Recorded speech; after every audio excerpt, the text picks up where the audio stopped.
ใส่ที่ไปใส่ที่ไปใส่ให้การศึกษาเพื่อไม่ผ่านไป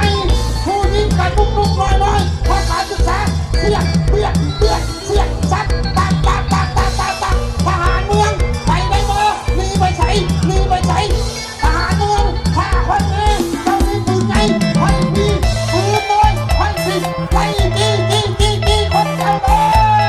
เอาลงไว้ก็ที่นี่ก็ใช้น้ำกอดท้องเอาเริ่มดีเลยเริ่มพอแล้วสิดีค่อยกระเพาะเอากระเพาะค่อยกระเพาะเริ่มเพาะเริ่มเปลี่ยนเริ่มเสียดเริ่มสีมากอดท้องเริ่มปุ๊บไปมาแล้วยกปุ๊บไปเลยวันเลยเฮ้ที่ดาไก่แก้วเดินไก่แก้วเริ่มเดียวมาดีมันกอดท้องดีกอดจีมันกอดท้องแก้วจีมันกอดท้องดีแก้วจีมันกอดท้องดีแก้วจีมันกอดท้องดีแก้วจีไหลลงมากมายทั้งเหนือทั้งใต้มีเท่าแก่บ่าวสาวน้อยใหญ่ดูความใสเสียเหงื่อไฟเหงื่อมันเอาเที่ยวฟิสิกอลบอลตัดสินได้บอลให้กับคณะกรรมการยกทีมไปโอ้เสียงตึ้งมือสองนัดเด้อขอบคุณมาแก่หลายจะสองนัดเสื้อสีอัพคือกันสีฟ้าคือกันมาเที่ยวตีสาวมีเงินสองลำเดี๋ยวนัดที่หนึ่งจะเมย์นำโซ่เดี๋ยวนัดที่สองเพื่อเบอร์หนึ่งเพื่อบ้านน้ำเนียนเพื่อเส้นเปลี่ยนเพื่อดากายตายเพื่อน้ำหนายิ่งใหญ่สายใหญ่เอาเส้นใส่เนื้อกะสีกำแม่พระผู้พัดเนี่ยถอยสื่อเสียงดังก้องคือห้องว่าการสำนักงานสีภายน้อยใหญ่5 เมษาสาวมังกรหน่อยมาไล่ผู้ดมสุขก็ให้อยู่ที่มีแห่งบรรดาพ่อแม่พี่น้องมาชมมาเชียร์กันสบายเอาบ้าพ่อชายออกมาแล้วบ้านเอาเมืองใหญ่นากายเมืองผู้รักษาเมืองอ่างทัดใจผ้าไหมมักมีเจ้าจีดกนาผู้ป่ามากมายหลายสัตว์ป่าส่งคำข้าวสารทะเลน้ำเทิมเป็นเมืองเจริญแกงคำมวน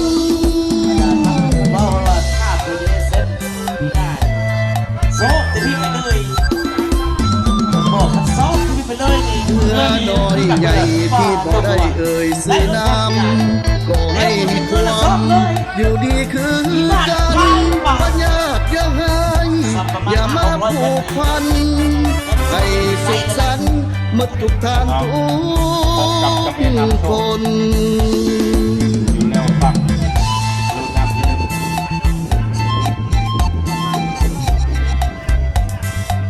ให้โอกาสมาก่อนเด้อ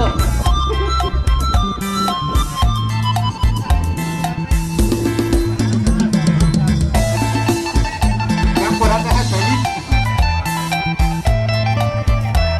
เอาสองลำระวัง18 มิถุนาเที่ยวนี้เอาแต่ลำเดียววายจะได้แล้วน้ำที่สอง18 มิถุนาเริ่มอัดเริ่มบี้เริ่มเสียเริ่มสีเริ่มดีขึ้นมาว่าจะได้จะไม่น้ำซอสเริ่มอืดเริ่มเดียวว่าจะได้ตั้งคนตั้งอัดตั้งคนตั้งบี้ตั้งคนตั้งนี้เสียดีได้ดีไหมดีได้ดีไหมว่าจะได้ตั้งพยาบาลเริ่มพ่อหุ่นขึ้นมาแล้วว่าจะได้ใส่เนื้อกะสีกำตามมาได้คนคงเป็นน้ำซอสจะอัดแล้วพยาบาลทันยุ่งกันว่าจะดีได้ดังกองคือว่าการสำนักงานสีภายน้อยใหญ่5 เมษาสาวมังกรหวยมาไล่ผู้เป็นสุขก็ให้อยู่ที่มีแห่ง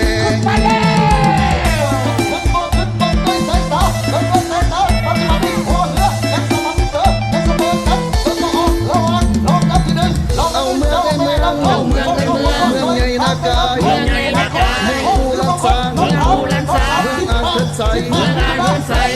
มัดมี ไม่มัดมี เก็บบัญชีดกหนา เก็บบัญชีดกหนา ป่ามากมาย ปลามากมาย หลายสัตว์ป่า หลายสัตว์ป่า ซึ่งของเขาสร้าง สีกาให้ตาไก่พันสีกาหัวหน้าหัวหน้าหัวหน้าศึกษาหัวหน้าสาระเลิกให้ตาไก่ทุกคนพอจะได้นักสาวปัจจุบันเลิกกันก็มีเลิกเสียเลิกเชื่อหัวเมื่อยังสมันก็ยังสมันกันพอจะได้เจ้าแม่นักสอนเจ้าแม่นักสอนเลิกกันก็มีเลิกกันก็มีเลิกเสียก็มีพอให้ปัจจุบันเลิกกันก็มี อยู่ดีคืนกันอย่ามาพูดควันให้สุขสันต์นกติดทางเขาที่มอง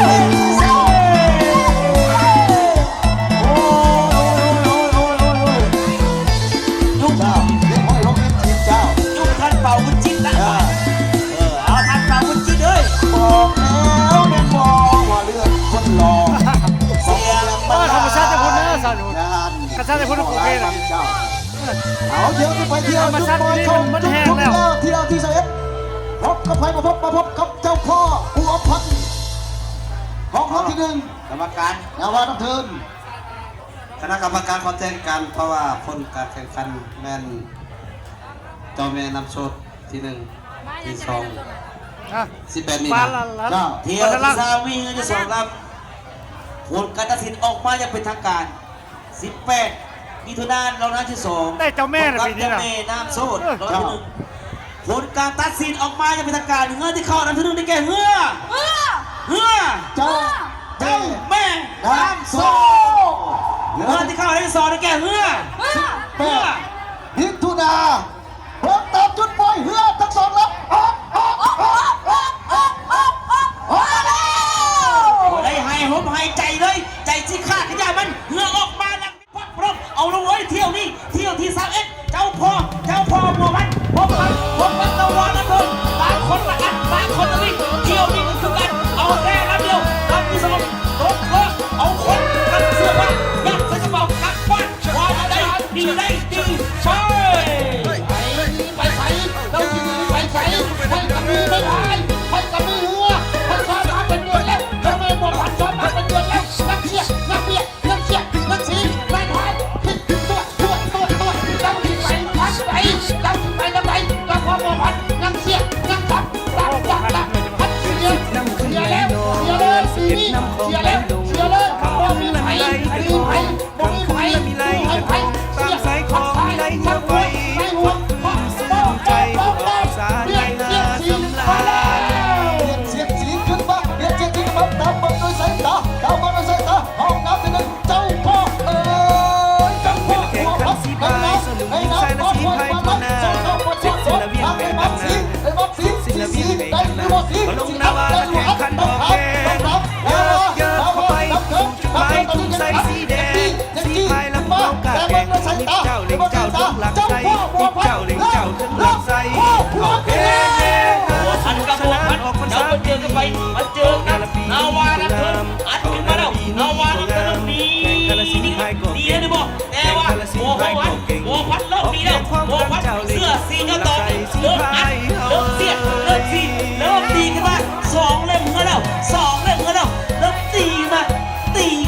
ริ่มยกมือขึ้นบายยกมือขึ้นบายยกมือขึ้นบาย ทีนี้เราเป็นเจ้าที่แล้วพ่อมาพับนั่งยกมือแล้วก็ปล่อย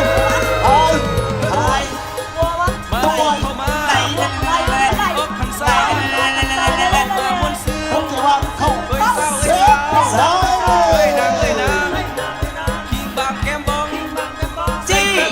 จี้วานันเถิดจี้มาลงคนละใบเข้ากับคนละไซจี้ขึ้นมาเข้าเส้นไซเอาผลการตัดสินออกมาจะเป็นทางการเที่ยวที่21มีเงิน2 นับแล้วนับที่1เจ้าพ่อประพันธ์แล้วนับที่2นักการนักเทินเมื่อที่เข้าอันดับที่1แก่เฮือเจ้าพ่อโอ้โหเมื่อที่2ได้แก่เฮือตาวาดักเถิดเจ้าพ่อปีหน้ามาใหม่เฮือ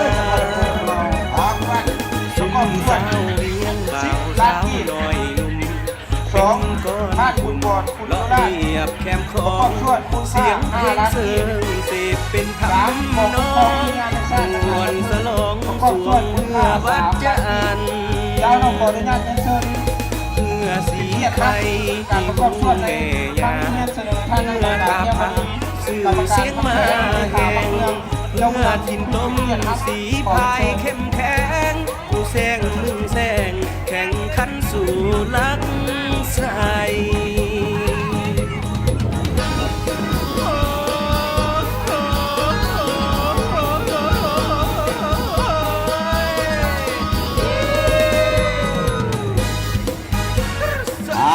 รอบแก้ตัว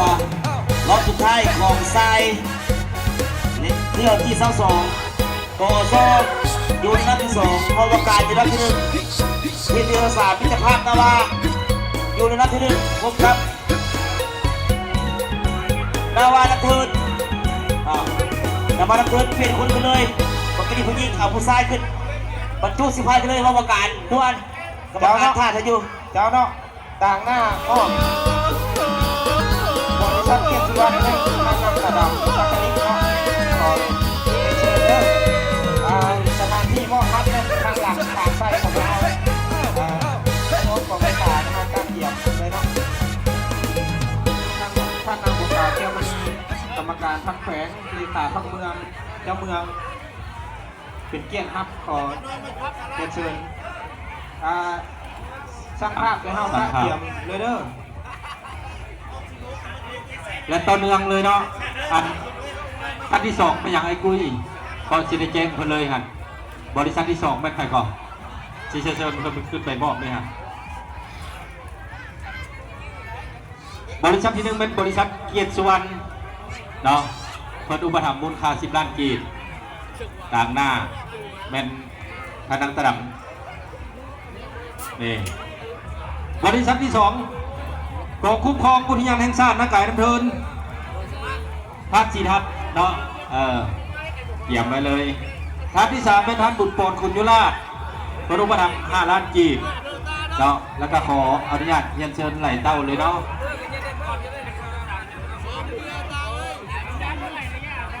โอเคแล้ว ขออนุญาตเรียนเชิญ ไปสุดตัวเฮ็ดได้แล้วก็ได้เข้าไป ขอบคุณปอดคุณยุราช ไปสุดตัวเฮ็ดบ่ได้แล้วก็กินเบียร์เลย เนาะ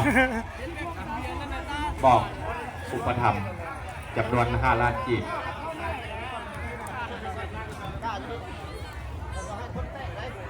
อีกอันหนึ่ง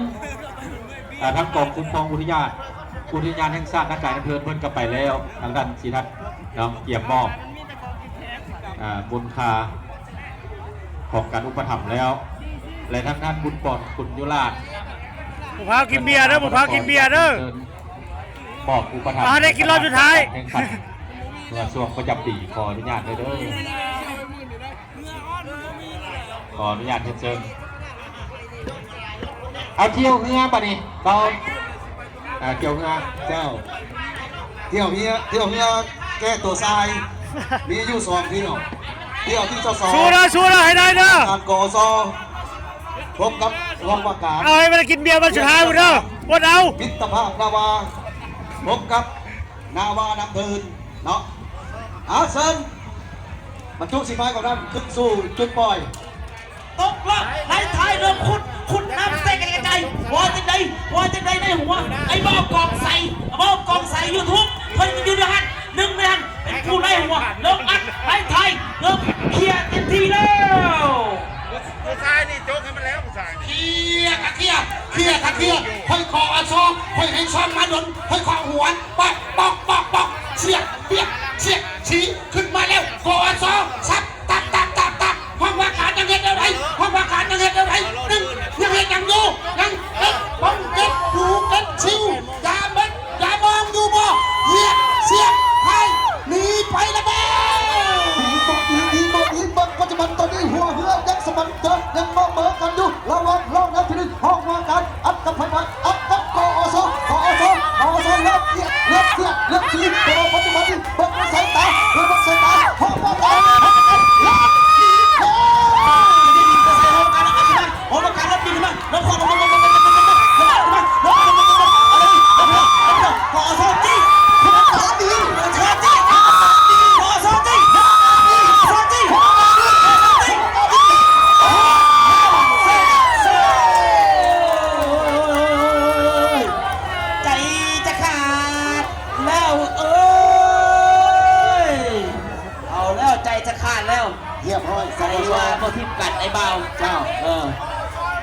อะไรกรรมการท่านเป่าวุฒิจิต À, ซาเล็กท่านเป่าวุฒิจิตรีเทิร์นมือแน่ จ้า และส่งมากรรมการตัดสินรอท่าหน่อยหนึ่ง เพราะว่าเข้าสู่ซีกันแบบดูเดือดเนาะ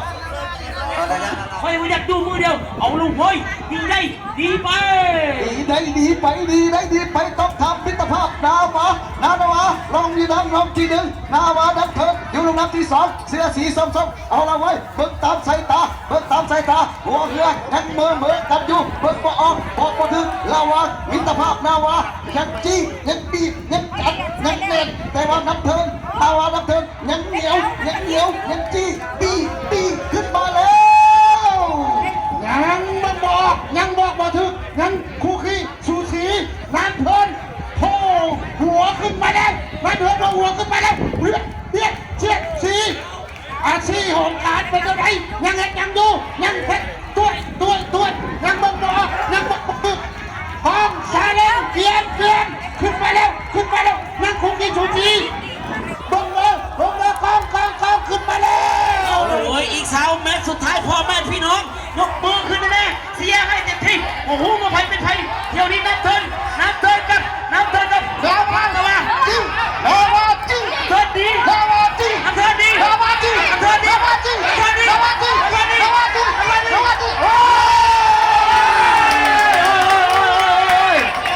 โอ้